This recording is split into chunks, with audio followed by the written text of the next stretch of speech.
ఈరోజు మన ధ్యానము యోహాను సువార్త 15వ అధ్యాయము 1వ వచనం చదువుకొని, నేను నిజమైన ద్రాక్షావల్లిని, నా తండ్రి వ్యవసాయకుడు, నాలో ఫలింపని ప్రతి తీగను ఆయన తీసి పారవేయును. చాలు. నేను నిజమైన ద్రాక్షావల్లిని అని యేసుక్రీస్తు ప్రభు వారు ఇక్కడ చెప్తున్నారు. నిజమైన ద్రాక్షావల్లిని అంటే నిజము కాని ద్రాక్షావల్లులు కూడా ఉన్నట్టే కదా.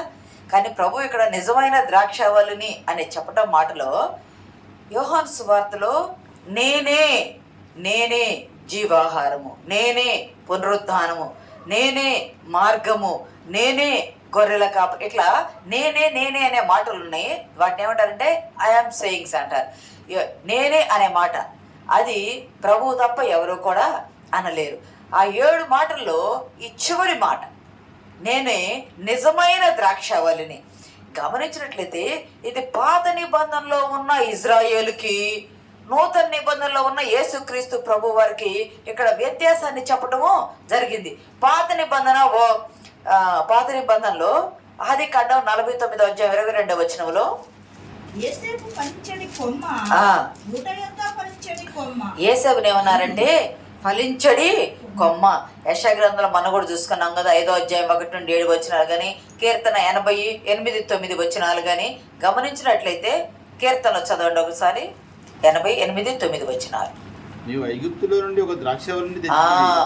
మేము ఐగుప్తులో నుండి ఒక ద్రాక్షావల్లిని తెచ్చితిని, అన్ని జనులను వెళ్ళగొట్టి దాన్ని నాటితిని, దానికి తగిన స్థలము సిద్ధపరిచితివి, దాని వేరు లోతుగా పారి అది దేశమంతటా వ్యాపించెను, దాని నీడ కొండలను కప్పెను, దాని తీగలు దేవుని దేవదారు వృక్షములను ఆవరించెను. ఇక్కడ గమనిస్తే యేసేపు ఎవరయ్యా అంటే ఫలించడి కొమ్మ అన్నారు. కానీ ఎక్కడి నుండి? మేము ఐగుప్తు నుండి ఒక ద్రాక్షావల్లిని తెచ్చితిమి అని ఉంటుంది. యెషయా గ్రంథం 5వ అధ్యాయంలో కూడా ఉంటుంది. ఐగుప్తు నుండి ఒక ద్రాక్షావల్లిని తీసుకొచ్చి ఎక్కడ నాటామయ్యా అంటే యెరూషలేము ప్రాంతంలో మేము నాటాము. ఎవరయ్యా అప్పుడు నాటింది? ఎవరయ్యా అంటే తండ్రి. మన తండ్రి ఎవరు? ఇక్కడ ఏమన్నాడు? నేను నిజమైన ద్రాక్షావల్లిని, నా తండ్రి వ్యవసాయకుడు. తండ్రి మొదటి నుండి వ్యవసాయం చేస్తూనే ఉన్నాడు. వ్యవసాయము అంటే ఆత్మీయమైన వ్యవసాయము. యేసేపు ఐగుప్తు దేశంలో ఎలా ఉన్నాడంటే బానిసగా ఉన్నాడు. ఎలా ఉన్నాడంటే ఫలించడి కొమ్మగా ఉన్నాడు. ఆ కొమ్మను తీసుకొచ్చి తర్వాత కాలంలో 7 జాతులను వెళ్ళగొట్టి వాగ్దాన దేశంలో దేవుడు స్థిరపరిచాడు. వారు బాగా వ్యాపించారు, కొండలను పాకారు, దేవాలయంలో దేవదారు వృక్షానికి అంత ఎత్తుగా వారు ఎదిగారు. కానీ వారి వైపు చూస్తుంటే వారంట నిక్కమైన ద్రాక్షావల్లి వలె ఉండలేదంట. వారంట కారు ద్రాక్షలు ఫలించారంట. వారంట జాతిహీనపు ద్రాక్షావల్లి వలె అయ్యారని హోషాలు అంటాడు. అంటే మంచి ద్రాక్షావల్లిని తెచ్చిపెట్టారు కదా. ఆ ద్రాక్షవల్లి ఎట్లయింది? కారు ద్రాక్షాలు ఇస్తుంది, నిక్కమైన ద్రాక్షవల్లిగా ఉండలేదు, జాతిహీనపు ద్రాక్షవల్లి అయింది. అదేమైందంటే అన్యులతో కలిసిపోయింది. మరి తండ్రి వ్యవసాయకుడు కదా, కారు ద్రాక్షాలు ఇస్తుంటే కారు ద్రాక్షాలు ఉంచుతారా?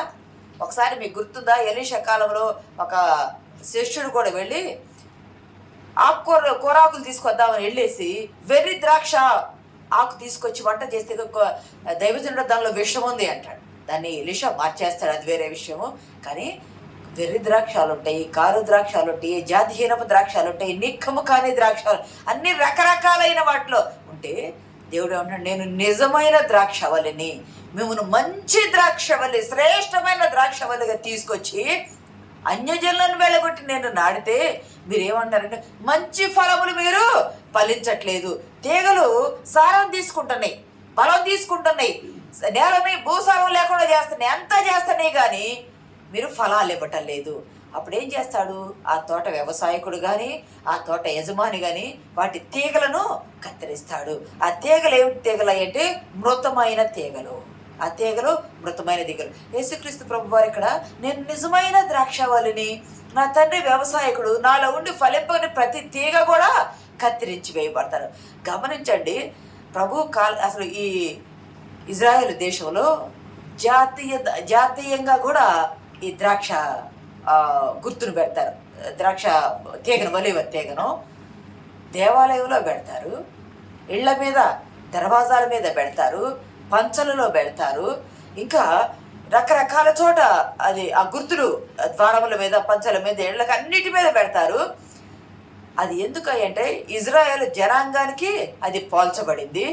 మక్కబీలు గ్రీకులు ఉన్నారు, రోమన్లు ఉన్నారు. మనకు రోమన్లు తెలుసు, గ్రీకులు తెలుసు, అలెగ్జాండర్ తెలుసు, నీరో చక్రవర్తి. వీళ్ళిద్దరి మధ్య కాలంలో మక్కబీలు అని ఒక జాతి వచ్చింది. యూదుల్లోని ఒక తెగ. వాళ్ళు దేవుని కొరకు ప్రాణాలు అర్పించేటువంటి వాళ్ళు, జిహాదీ లాంటి వాళ్ళు. ఆ మక్కబీలు కూడా ఒక రూపాన్ని ముద్రించారు దేవునికి సంబంధించి. నాణ్యాలపై ద్రాక్షావళి రూపాన్ని ముద్రించారు. వాళ్ళు నాణ్యం అందుబాటులో రావాలని ద్రాక్షావళిని ముద్రించారు. కానీ వారు దేవుణ్ణి విసర్జించటాన క్షీణదశకి వెళ్ళిపోయారు. ఈ ద్రాక్షావళి ఏం చేస్తుంది అంటే, ద్రాక్షావళి తీగ దేనికన్నా పనికొచ్చిందా? దేనికి పనికిరాదు. అది వాడిపోయింది, ఎండిపోయింది అంటే అగ్నికి కూడా కనీసం పోయి వంట చేసుకోవడానికి కూడా పనికిరాదు. అది తగలబెట్టి అగ్నిలో వేయడానికి. ద్రాక్షావళి దేనికి పనికొచ్చింది అంటే ఫలాలు ఇవ్వటానికే పనికొచ్చింది. ద్రాక్షావల్లి దేనికి పనికొచ్చింది అంటే సారం ఇవ్వటానికే పనికొచ్చింది.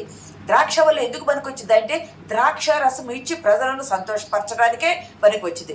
అటువంటి ద్రాక్షావల్లి నువ్వు ఫలించకపోతే, ప్రభు పక్కనే ఉన్నారు 12 మంది శిష్యుల్లో, కానీ యోధాని ఏమంటారంటే మృతమైన ద్రాక్షావల్లి అంటారు. దేవుళ్ళు నేను నిజమైన ద్రాక్షావల్లి, నాకు వేరుగా ఉండి మీరు ఫలించలేరన్నారు కదా. ప్రభులోనే ఉన్నాడు కానీ సారము ఫలించలేకుండా ఉంది. ఇక్కడ గమనించే, మీరు తీగలు, నేను ద్రాక్షావల్లిని, మీరు తీగలని ప్రభు అన్నారు. నీకు నాకు మధ్య ఏముంది అంటే ప్రేమ అనే ఐక్యత సంబంధం ఉన్నది. 1. 2, ఫలింపని తీగను తీసి కత్తిరించి పారవేయాలా. అది ఫలింపని తీగ ఎవరయ్యా అంటే యోధా ఇస్కరియోతు. ప్రభులోనే ఉన్నాడుగా. అసలు ఈ తీగకు ద్రాక్షావల్లికి ఒక కొమ్మ తీగ వచ్చింది కదా. ఒక కొమ్మకి 2 తీగలు ఉంటాయట. ఒక కొమ్మకు 2 తీగలు ఉంటాయి. 2 తీగలు, ఒక తీగ ఫలించింది, రెండవ తీగ ఫలించదు. ఒక తీగ ఫలించింది, రెండవ తీగ ఫలించదు. అంటే ఫలించకపోయినా 2 ఉంటే ఈ ఫలించే తీగ సారం ఇది తీసుకుంటుంది. ఇది బాగా ఏమైపోతే బలం పొందుకుంటుందే కానీ ఫలాలు ఇవ్వదు. ఈ తీగ సారం బలహీనమైపోవటాన అదేమవుతుంది, ఫలాలు మంచి ఫలాలు ఇవ్వట్ల. అందుకని తోట యజమాని కానీ వ్యవసాయదారుడు ఏం చేస్తాడు, ఫలింపని తీగను కత్తిరించి వేస్తాడు. ఫలింపని కుటుంబము, ఫలింపని జీవితము, ఫలింపని హృదయము, ఫలింపని ఆత్మను దేవుడు కత్తిరించి వేస్తాడు. మరి కత్తిరించి వేస్తాడయ్యా అని అంటే దేంతో కత్తిరిస్తాడు? దేవునికి ఉపయోగపడే తీగల్లాగా మనం ఉండాలా? మనం ఉపయోగపడే తీగల్లాగా లేకపోతే దేవుడు కత్తిరిస్తాడు.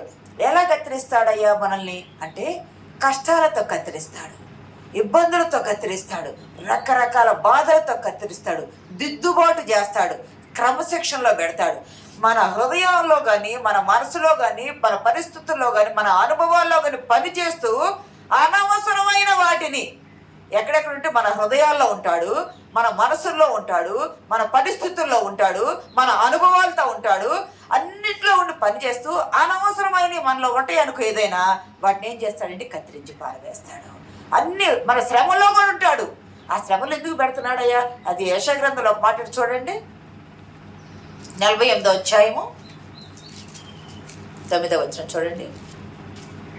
నేను నిన్ను నిర్మూలము చేయకుండానట్లు నా నామమును బట్టి నా కోపమును మారుకొనుచున్నాను. నేను నిర్మూలము చేయకుండానట్లు నా నామమును బట్టి 11వ వచనం చదవమ్మా. నా నిమిత్తమే అలాగు చేసేదను. నా నామము అపవిత్రపరచబడనేలా, నా మహిమను మరి ఎవరికి ఇచ్చువాడను కాను. ఇబ్బంది కొలిమిలో నేను పుటమి వేసి నేను నిన్ను పుటమి వేసి ఎలాగ పుటమి వేశాడయ్యా అంటే శోధించటం. పుటమి వేయటం అంటే శుద్ధి చేయటం. పుటమి వేయటం అంటే మంచి బంగారాన్ని శుద్ధి చేయాలంటే దానిలో ఉన్న మకిలను మొత్తం తీసివేయాలి కదా. దేవుడు మనల్ని పుటమి వేస్తున్నాడు. ఎలాగ పుటమి వేస్తున్నాడు అంటే ఇబ్బందుల కొలిమిలో మనల్ని పుటమి వేస్తున్నాడు. ఎందుకయ్యా అంటే మనలో ఫలించని ప్రతి తీగను కత్తిరించి వేయడానికి నీ పరిస్థితుల్లో, నీ అనుభవాల్లో, నీ జీవితంలో, నీ హృదయంలో, నీ తలంపుల్లో, నీ ఆలోచనలో, నీ క్రియల్లో, నీ పనుల్లో, ప్రతి దానిలో దేవునికి ఇష్టము కానిది ఏదైనా ఉంటే ఇబ్బంది కొలిమిలో పుటమి వేసి నిన్ను శుద్ధి చేసి నీలో ఉన్న మకిలను తీసివేసి శుద్ధ సువర్ణంగా మార్చడానికి ఆయన నిన్నేం చేస్తున్నాడంటే కత్తిరిస్తున్నాడంట. ప్రియ సంగమా, అపొస్తలుడైన పౌలు కూడా అంటాడు కదా, చూడవలసిన లేదుగా 2 కొరింథీ 12:7-19 అయ్యా నా శరీరంలో ఒక ముళ్ళు ఉందయ్యా, దాన్ని తొలగించయ్యా అంటే దేవుడు ఏమన్నాడంటే నేను నిన్ను తొలగిస్తా, నీ ముళ్ళు తొలగిస్తానని దేవుడు అంటున్నాడు. ప్రభు అంటలా, తొలగిస్తానని అంటలేదు, కానీ దాని నిమిత్తం నేను ముమ్మారు ప్రార్థన చేయగా నా కృప నీకు చాలును, నా కృప నీకు చాలును. మనకి ఇబ్బందులు వస్తుంటే ఈసయ్యా ఈ ఇబ్బందులు తొలగించయ్యా అని మనం ప్రార్థన చేయకూడదు. ఈ ఇబ్బందులను జయించే శక్తిని ఇవ్వయ్యా. నువ్వు జయించకపోతే నువ్వు ఎలా పాస్ అవుతావు? నువ్వు జయించకపోతే నీకు ప్రమోషన్ ఎలా వస్తుంది? నువ్వు జయించకపోతే గొప్ప నువ్వు ఎలా పొందుకుంటావు? తొలగించాయి అని చేయకూడదు ఎప్పుడు కూడా. జయించే శక్తిని నీ నామములో నాకు దయచేయ ప్రభా. ఎందుకంటే ఎంతటి శోధనైనా ఆయన జయించి, మరణాన్నైనా జయించి మనకు చూపించాడు. ఎందుకయ్యా కత్తిరిస్తున్నాడు? నేను నిజమైన ద్రాక్షవల్లిని అంటున్నారు. పాత నిబంధన అంతా ద్రాక్ష వనమే, పాత నిబంధన ద్రాక్ష వనమే, కానీ మంచి ఫలాలు ఫలించలేదు. ఫలించకపోతే ప్రభు కత్తిరించాడు. మంచి ఫలాలు ఫలించిన యేసేపు వర్ధిల్లాడు, నీతిగా వర్ధిల్లాడు, న్యాయంగా వర్ధిల్లాడు, విశ్వాసంలో వర్ధిల్లాడు, క్రియలో వర్ధిల్లాడు, వ్యక్తిత్వంలో వర్ధిల్లాడు, భక్తులు అన్ని రకాలుగా వర్ధిల్లాడు. వర్ధిల్లిన యేసేపును వర్ధిల్లినట్టే ప్రధానమంత్రిగా చేశాడు. ఆ ద్రాక్షవల్లిని తెచ్చి ఐగుప్తులో అన్యజనులను వెళ్ళగొట్టి పెట్టేస్తే నువ్వు వనమంతా ఎండిపోతుంది, ద్రాక్ష ఫలాలు లేవు, సారము భూమి వ్యర్థమైపోతుంది, నిన్ను తీసుకొచ్చి పెట్టిన నా శ్రమంతా వ్యర్థమైపోతుంది, నీవు నాలో అంటూ కట్టబెట్టాల. గమనిస్తే ప్రభు అంటాడు, ఎందుకయ్యా ఎందుకు ఆయన కత్తిరిస్తున్నాడు మనల్ని అంటే బహుగా ఫలించటానికి. చదవం ఇక్కడ ఒక మాట ఉంటుంది, నాలో ఫలింపని 5వ వచనం ద్రాక్షవల్లిని నేను, తీగలు మీరు. ఎవడు నా యందు నిలిచియుండునో, నేను ఎవరి యందు నిలిచియుండునో వాడు బహుగా ఫలించును. 3వ వచనంలో కూడా ఒక మాట ఉన్నది, నేను మీతో చెప్పిన మాటను బట్టి మీరు ఇప్పుడు పవిత్రులైనారు. ఫలింపని ప్రతి తీగ తీసి పారవేయనని చెప్పారు కదా. ఫలింపని తీగైన యోధానే తప్పించబడ్డాడు, ఫలించలేదు కాబట్టి కత్తిరించబడ్డాడు. శిష్యుల సహవాసం నుండి, అపోస్తలుల సహవాసం నుండి కత్తిరించబడ్డాడు. ఎందుకు కత్తిరించబడాలా అంటే ఆ ఫలింపని తీగ ఫలించే వాళ్ళ సారం కూడా లాగేసుకుంటుంది కత్తిరించకపోతే. అందుకే ప్రభు అన్నాడు, మీరిప్పుడు నేను చెప్పిన మాటను బట్టి మీరేమై ఉన్నారయ్యా అంటే పవిత్రులై ఉన్నారు. అంటే దేవుని మాట సృష్టిని చేసింది. దేవుని మాట అంటే దేవుని వాక్యం మనల్ని శుద్ధి చేస్తుంది. దేవుని మాట మనను పవిత్రులుగా చేస్తుంది, పవిత్రులుగా బ్రతికేటట్టు కూడా చేస్తుంది. శుద్ధి చేసింది వాక్యము, మనల్ని బ్రతికించింది వాక్యము, మన పవిత్రులుగా చేసింది, పవిత్రులుగా బ్రతికేటట్టు కూడా మనల్ని నడిపిస్తే. ఎప్పుడు మనం చెప్పుకున్నాం కదా 119:11 చూడవసరం లేదు, కానీ అయ్యా నేను పాపము చేయకుండా ఉన్నట్లు నా హృదయంలో నీ వాక్యము ఉంచుకొని ఉన్నాను. మనము పాపము చేయకుండా బహుగా ఫలించాలంటే పాపము నీలో లేకుండా ఉండాలి, చెడు నీలో లేకుండా ఉండాలి, నువ్వు శుద్ధిగా చేయబడాల.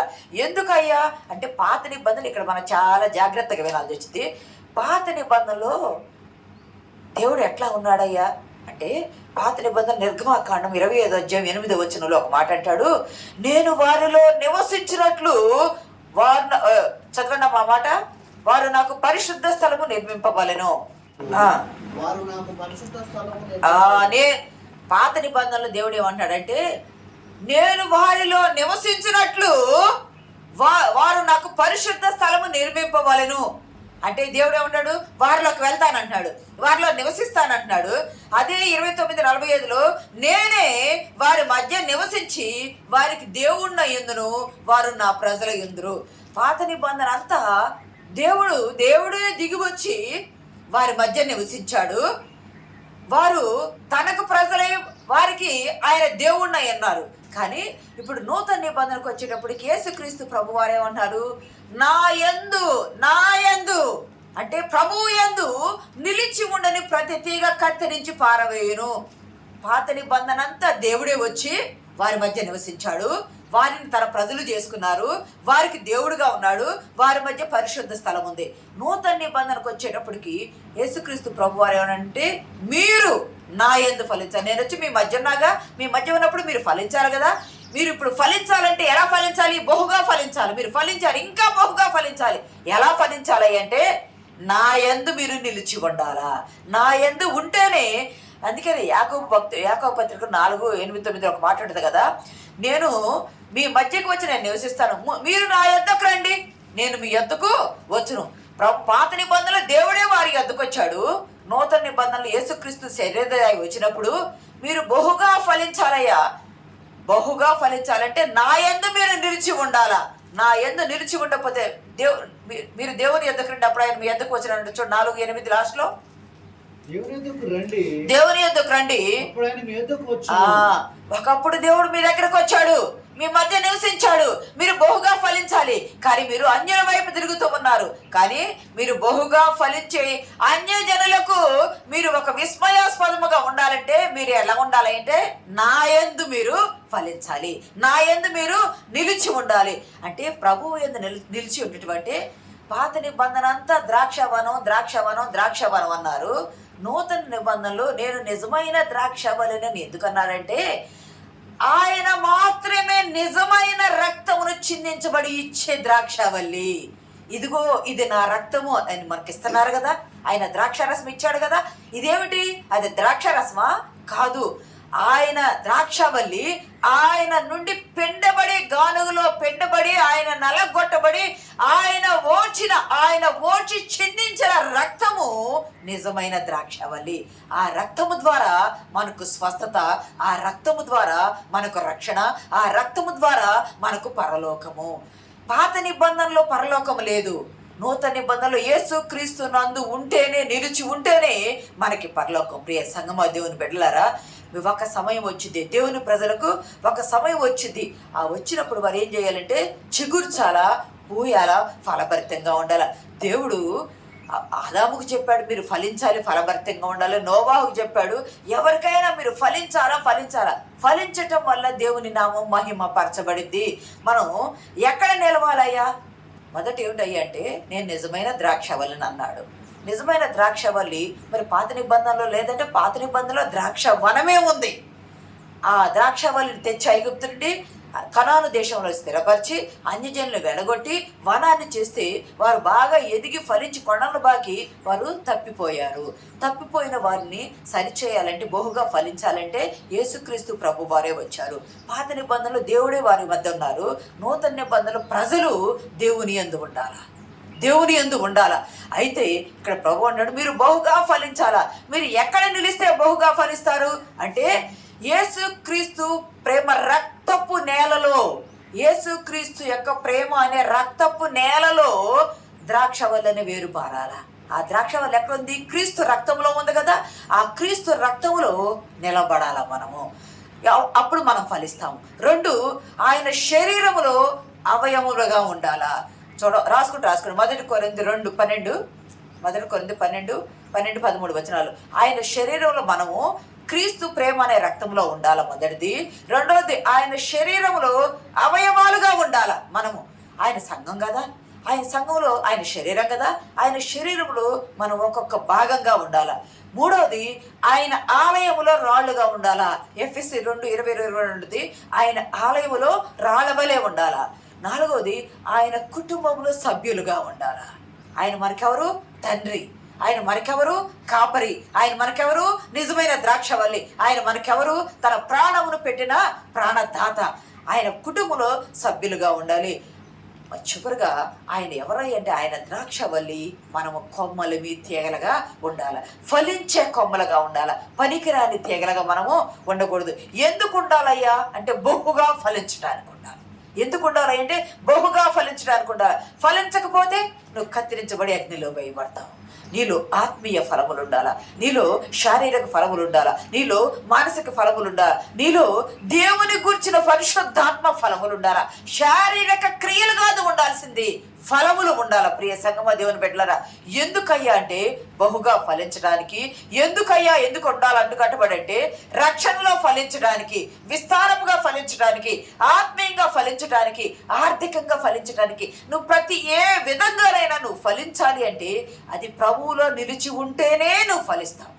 ప్రభువులో నిలవకపోతే నీవు ఫలములు పొందుకోలేదు. నువ్వు ఫలించడం ద్వారా ఏమైంది? అన్యజనులు చూసి వీరు దేవుని బిడ్డలు కదా, ఎంతగా ఫలిస్తున్నారు, వీరిలో దేవుడు ఉన్నాడు అనే సాక్ష్యాన్ని బట్టి ఫలించబడతావు. నువ్వు ఫలించడం ద్వారా దేవుని నామము మహిమపరచబడింది. గమనించండి, 5వ వచనంలో ఒక మాట అంటే చూడండి, 5. ద్రాక్షావల్లిని నేను, ఆ. తీగలు మీరు. ఆ. ఎవడు నా యందు నిలిచియుండునో 8వ వచనంలో ఒకటి, మీరు బహుగా ఫలించటం వలన నా తండ్రి ఇందువలన మీరు నా శిష్యులగుదురు. మీరు నా యందు ఉన్నారన్నారు. మీరు నా యందు ఉంటే మీరు ఏం చేయాలా? ఫలించాలా. మీరు ఎట్ట ఫలించాలా? బహుగా ఫలించాలా. బహుగా ఫలించటం వల్ల తండ్రి సంతోషపడతాడు. నా పిల్లలు నాతో ఉన్నారు, నా సారం తీసుకొని బహుగా ఫలిస్తున్నారు. పాత నిబంధనంతా బలి అర్పించారు, రక్తాన్ని చిందించారు. కానీ ప్రభువే తానే ద్రాక్షవల్లి అయ్యి తానే రక్తాన్ని మనకిచ్చాడు. ఆ రక్తము, ద్రాక్ష రసము రక్తానికి సదృశ్యంగా ప్రభు మనకిచ్చాడు. మనం ఎలా ఫలించాలి అంటే, మనము ఫలించాలి, దేవుని కొరకు ఫలించాలి, దేవునిలో ఫలించాలి. ఇది కొంచెం అర్థంగా రీతిగా ఉంటుంది, కానీ జాగ్రత్తగా అర్థం చేసుకుని చాలా సింపుల్. మనం ఫలించాలి, ఒకటే ఫలించాలా. ఎందుకు ఫలించాలి అంటే దేవుడు మహిమపరచడానికి ఫలించాలా. ఎలా ఫలించాలి అంటే దేవునిలో ఉండే మనము ఫలించాలి. ఆయనకు వేరుగా ఉండి మనము ఆశీర్వదించబడలేము. ప్రియ సంగమ, సాక్షిగా ఉండి మనం ఫలించాలి. అలా ఉండి ప్రార్థన చేస్తే, అలా ఉండి ఫలిస్తే దేవుల్లో ఉన్నాము 1, దేవుల్లో ఫలిస్తున్నాము 2, దేవుణ్ణి ఆరాధిస్తున్నాము 3. అలా ఉండి మనం ప్రార్థన చేస్తే మనం ఏది అడిగితే అది ఇస్తాడు దేవుడు. మనం ఏది అడిగితే, యోహాను 15:7 అంటే చూడవసరం లేదు, కానీ నువ్వు నా నామములో ఉండి నాలో ఉండి నువ్వు ఏది అడిగినా నేను చదువుతారమ్మా. 15వ అధ్యాయం 7వ వచనం ఒకసారి. మీ అందు నా మాటను నిలిచియుండిన యెడల మీకేది ఇష్టమో అడుగుడి, అది మీకు అనుగ్రహించును. నా యందుండి నన్ను అడగండి. దేవుని యందు లేకుండా కావాలంటే ఎలా వస్తుంది? దేవుని యందు ఉన్నావో లేదో నువ్వు ఫలితాన్ని బట్టి ఇతరులకు సాక్ష్యం ఉంటుంది. నా యందు ఉండి మీకేది ఇష్టం అడగండి, మీకేది ఇష్టమో అది అడిగితే అది అనుగ్రహిస్తానంటున్నాడు. అంతేకాదు, యెషయా గ్రంథం 59 అంటాడు, నీవు మొరపెట్టగా నేను ఉన్నాను, నేను నీకు కార్యం చేస్తాను అంటాడు. నువ్వు మొరపెట్టు, నా యందు ఉండి నన్ను అడుగు, నేను నీకు ఇస్తాను. నువ్వు నా యందు ఉండి నువ్వు మొరపెట్టు, నేను నీకు అన్నీ అనుగ్రహిస్తాను. అంతేకాదు, మనం ఏది అడిగినా అది మనకు అనుగ్రహిస్తాను అంటున్నాడు. మనం ఏది అడిగినా, ఏది అడుగుతాము? పక్కన వాళ్ళ ఇల్లు అడుగుతామా? పక్కన వాళ్ళ పొలం అడుగుతామా? పక్కన వాళ్ళ కారు అడుగుతామా? పక్కన వాళ్ళ భార్యను అడుగుతామా? పక్కన వాళ్ళ పిల్లల్ని అడుగుతామా? కాదు కదా. మనం ఏమడుగుతామా అంటే, మనము ఫలించుట కొరకు అడగాల, పక్కంది ఏది ఆశించకూడదు. మనం ఫలించుట కొరకు. నువ్వే తండ్రి, దేవుడిస్తే మనకు పక్కన వాళ్ళది ఏం అవసరం? దేవుడు మనకి అనుగ్రహిస్తే పక్క వాళ్ళ దగ్గర మనకి ఏ అవసరం ఉండదు. దేవుడు మనకిస్తే దాచుకోవడానికి కూడా చోటు లేనంత ఆశీర్వాదం దేవుడు మనకు ఇస్తాడు. ఇంకా అన్నాడు, నేనే నిజమైన ద్రాక్షవల్లిని. ఈ మాట తీసుకుంటే 3:14 కూడా ఉంటుంది. నిర్గమకాండం చూడవసరం లేదు, కానీ అక్కడ అంటాడు, ఐయామ్ హూ ఐయామ్ అంటే నేను ఉన్నవాడను అనువాడై ఉన్నాను మోషే అని దేవుడు మోషేతో చెప్పాడు కదా. ఈరోజు యేసుక్రీస్తు ప్రభువాడు అంటాడు, ఐయామ్ నిజమైన ద్రాక్షవల్లిని, ఐయామ్ గుడ్ వైన్ అంటాడు ఆయన. నేను గుడ్ వైన్. ఆ పాత నిబంధనలు వినియాడ ద్రాక్ష వనమది, కానీ ఇక్కడ నిజమైన ద్రాక్ష తీగ. ఇక్కడ ఐయామ్ అని పాత నిబంధనలో తండ్రి అంటే, నూతన నిబంధనలు యేసుక్రీస్తు ప్రభువారు ఐయామ్ నేనే అన్నమాట 7 సార్లు అన్నాడు.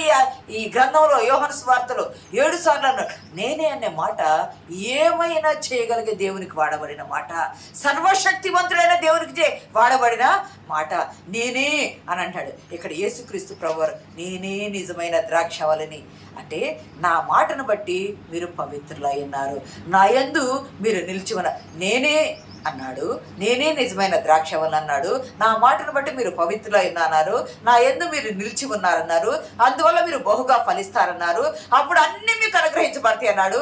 మీరు బహుగా ఫలించడం వల్ల తండ్రి మహిమపరచబడతారు, ఇతరులకు సాక్ష్యము. అక్కడి నుండి తీసుకొచ్చి మిమ్మల్ని ఇక్కడ నాటా కదా. ఇక్కడ నాటినప్పుడు మీరు ఫలించకపోతే నా నామం అవమానం కదా. నా నామానికి అవమానం లేకుండా మిమ్మల్ని బహుగా వర్ధిల్ల చేస్తాను. ఆ రోజు దేవుడు ఆదాముకి, నోవాహుకి, వీళ్ళందరికీ చెప్పి ఫలించమని చెప్పి ఆ ఫలితాలను ఇచ్చాడు. నోవాను ఆశీర్వదించాడు, అబ్రహామును ఆశీర్వదించాడు, మోషేను ఆశీర్వదించాడు, యాకోబును ఆశీర్వదించాడు, ఏశావును ఆశీర్వదించాడు, దావీదును ఆశీర్వదించాడు, పౌలును ఆశీర్వదించాడు. వీరందరినీ ఆశీర్వదించిన దేవుడు ఈరోజు నిన్ను ఆశీర్వదించడా? ఈరోజు నీతో చెప్తున్నాడు, పాత నిబంధనలు, నూతన నిబంధనలు, మొన్న, నిన్న, భవిష్యత్, అది గత కాలము, వర్తమాన కాలము, భవిష్యత్తు కాలం అనుకుంది. గత కాలంలో దేవుడు అందరిని ఆశీర్వదించాడు, వర్తమాన కాలంలో ఆశీర్వదించబోతున్నాడు, భవిష్యత్తు కాలంలో మనల్ని, మన పిల్లల్ని కూడా ఆశీర్వదించబోతున్నాడు. ఎప్పుడయ్యా అంటే ఆయన నిజమైన ద్రాక్షవల్లిని ఆయన యందు నమ్మి రక్షించబడి విశ్వాసంలో ఉండి పరిశుద్ధ జీవితం జీవిస్తూ ఆయనతో అంటుకట్టబడి ఉంటే ఆయన సారం మనలోకి వచ్చి కారు ద్రాక్షలు కదా మంచి ఫలాలు. మీకు గుర్తుందా, వేగు చుట్టానికి వెళ్ళినప్పుడు, వేగు చుట్టాన్ని చూడవలసిన లేదు, వేగు చుట్టానికి వెళ్ళినప్పుడు కావడిలాగా కర్రకి కట్టుకునేది ఏది? ద్రాక్ష గెల. ఎంత పెద్ద గెల అయితే ఇద్దరు బలమైన మనుషులు కావడిలాగా పట్టుకొని ముందుకు ఒకళ్ళు వెనకొకళ్ళు పట్టుకొని నడుస్తారు. అంటే బహుగా ఫలించుట. ప్రభువులో ఉంటే అంతగా మనం వర్ధిల్లుతాం. ఆయన అంటాడు, నేను నిజమైన ద్రాక్షవల్లిని, నిజమైన ద్రాక్షవల్లిని, నేను నిజమైన ఎటువంటి సారము, మంచి సారం ఇచ్చే ద్రాక్షవల్లి నా యందు మీరు ఉండి ఫలించండి. నేను ఎందుకు వచ్చానంటే మిమ్మల్ని ఫలభరితము చేయడానికి వచ్చా. మీ జీవితాన్ని, మీ కుటుంబాన్ని, మీ ఆత్మీయ స్థితిని, మీ ఆర్థిక స్థితి, ప్రతి స్థితిని ఫలభరితం చేయడానికి వచ్చా. చాలామంది ఉన్న సమస్యలను బట్టి ఏం చేస్తారంటే కృంగిపోతారు, జారిపోతారు, జారిపోతారు. నువ్వు కృంగిపోయి జారిపోతే, నువ్వు శ్రమ వచ్చిన వేళ, శ్రమ సంభవించిన వేళ నువ్వు జారిపోయి పడిపోయావంటే, కృంగిపోయావంటే చేతగాని వాడు అవుతాడని వాక్యంలో ఉంది. శ్రమ వచ్చిందా, దేవా నువ్వు నన్ను ఇబ్బంది కొలిమిలో పుటమి వేస్తున్నావయ్యా. ఎందుకయ్యా అంటే నన్ను పరీక్షిస్తున్నావు, మేలుమి బంగారంగా చేస్తున్నావు, నన్ను నిక్కమైన ద్రాక్షవల్లిగా చేస్తున్నావు, నన్ను ఫలభరితమైన ద్రాక్షవల్లిగా చేస్తున్నావు, నువ్వు నన్ను పిండుతున్నావయ్యా, నాలో సారం తీస్తున్నావయ్యా, నా సారము బహుగా ఫలించినట్లు సహాయం చేయి ప్రభా. ఆ శ్రమ నీకెందుకు వచ్చిందా అంటే నువ్వు ఆశీర్వదించబడటానికి. నేను ఎందుకు వచ్చిందా అంటే నిన్ను కత్తిరించడానికి. ఎందుకు అంటే నువ్వు బహుగా ఫలించడానికి. అది దేవునిలో ఉండి ఫలించు, ఇద్దరు మోయలేనంతగా బలమైన ఫలముగా నీవు అవుతావు. అంటే అంత బలమైన ఫలము నీకు ఎప్పుడు వచ్చిందా అంటే ఆయనను నిలిచి ఉంటేనే. అది క్రీస్తు నిజమైన ద్రాక్షవల్లి. ఆయన రక్తంలో ఉంటేనే, ఆయన రక్తంలో కడగబడితేనే నువ్వు అలాగ కడగబడి నీకున్న ప్రతి సమస్య కూడా దేవా అంటే పోదు, దేవుణ్ణి ఆనుకొని ఉండాలా, విశ్వాసం నమ్మాలా. ఏమైనా చేయగలడు. ఆయన తప్ప చేసేవాళ్ళు లేరు. మనుషులు నమ్మొద్దు, రాజులు నమ్మొద్దు, అధికారులు నమ్మొద్దు, ఇరుగు పరుగు నమ్మొద్దు, ఎవరిని నమ్మొద్దు, నిన్ను నువ్వు నమ్ముకోవద్దు. నువ్వు దేవుణ్ణి మాత్రమే నమ్మాల. ఆయన యందు నమ్మి ఆయన యందు నువ్వు నిలుచుకుంటే బహుగా ఫలిస్తావు. అలాగే ఫలించుటకు పరిశుద్ధాత్మ దేవుడు మనకు సహాయం దయచేయను గాక. ఆమేన్.